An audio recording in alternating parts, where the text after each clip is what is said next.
Looking for a stand mixer without spending a fortune? Well, I do all the research so you don't have to. Here are the 5 best stand mixers under $300 ranked. Number 5 on our list is the Kitchen in the Box 3.2 quart, a fantastic compact option for just $66. This little powerhouse is perfect for tiny kitchens, offering 6 speeds and all the essential attachments, though its small bowl might not be ideal for really big batches.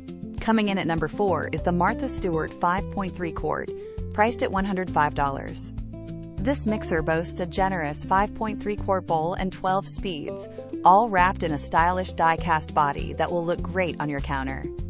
Just a heads up, it is a bit on the heavier side.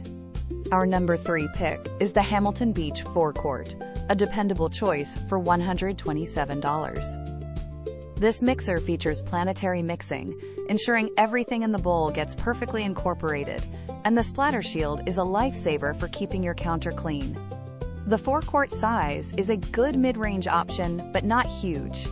At number 2, we have the VIVOHOME 6-quart 660 watt, a steal at $135.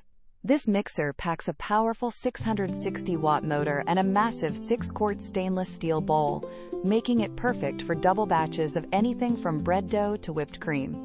Just be aware that its size makes it a bit bulky for smaller counter spaces.